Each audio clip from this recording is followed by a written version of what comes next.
I remember returning to teach in schools after quite a long time teaching in universities, and it came as quite a shock the level of power that schools have now acquired. And I remember one of the head teachers telling me that I wasn't prepared for that level of authority, and that you might be able to question the system in a university you can't in a school. It's absolutely true.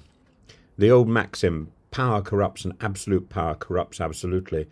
And in modern Britain, it seems, we don't require absolute power. We really require a school email address and a police constable with too much time on his hands. So this disturbing case in Hertfordshire, which has crystallised a malaise that has long been festering at the intersection of policing, education and free speech. And a pair of parents, Maxie Allen and Rosalind Levine, were arrested by 6 police officers, handcuffed, detained and interrogated under caution. Their alleged crime? Sending emails and expressing criticism on WhatsApp. This isn't a terror threat. This isn't stalking. This isn't the menacing fringe of a disinformation cult. These are 2 middle-aged professionals expressing concern over a school recruitment process and the apparent absence of transparency. And the head teacher had announced retirement, and Mr. Allen asked reasonably why no open process had begun. He posted about it in a private parents' WhatsApp group, and the school's response was extraordinary. First censure, then a ban on school premises, and then finally police involvement. Not content with banning the parents, the school also denied them the right to brief a teacher on how to respond to their daughter's epileptic seizures. They were told to send emails which were then used as evidence of harassment. It's almost comic in its circularity, were it not so deeply sinister. When 6 uniformed officers arrived at a family home near over the WhatsApp comments, and the word malicious communications is thrown about like confetti, we're not witnessing the enforcement of law, we're witnessing the weaponization of it. This isn't policing, this is posture and punishment. And you have to think about proportionality.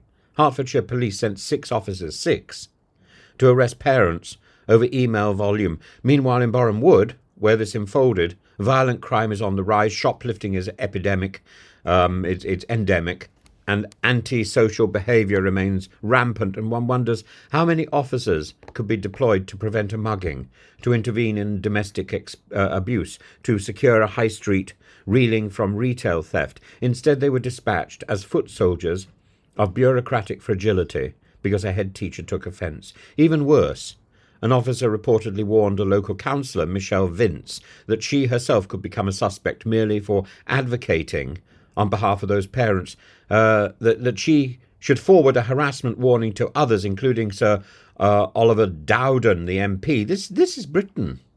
This under the auspices of public safety. Sir Oliver Dowden rightly called it astonishing, and it's worse than astonishing, it's chilling.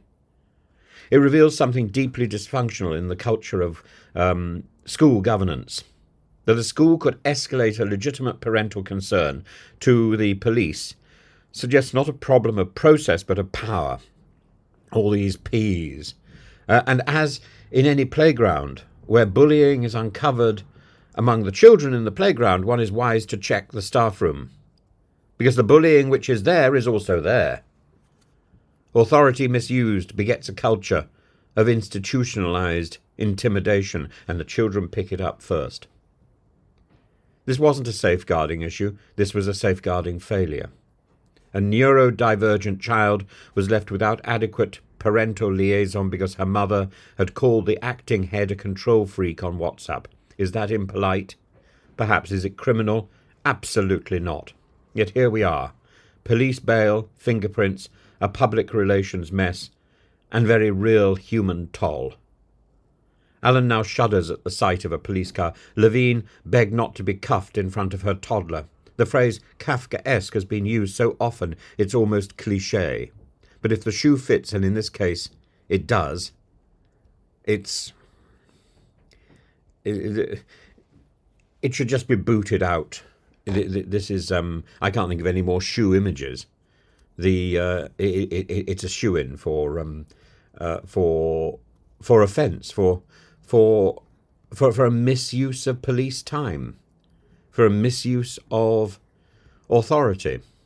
The broader issue here isn't just about police overreach. It's about the authoritarian drift within institutions that should know better. The school didn't need 6 officers. It needed 6 adults in the room, calm professional mediation, perhaps, due process, perhaps, dialogue, perhaps. Instead, we've now got public servants behaving like petty tyrants, employing the coercive power of the state not to protect but to repress, not to enable free speech but to suppress it. This isn't Britain. This is more like Russia, and not even the Russia of today, which is bad enough. This is the Russia of the Soviet Union. And herein lies the real threat. It's the quiet corrosion of public trust. Policing in Britain is built on consent. That is not constitutional fluff, it's foundational. And when policing becomes a political weapon or a tool of personal vindictiveness, an agent of a bullying school authority system, it ceases to be policing at all. It's become bullying.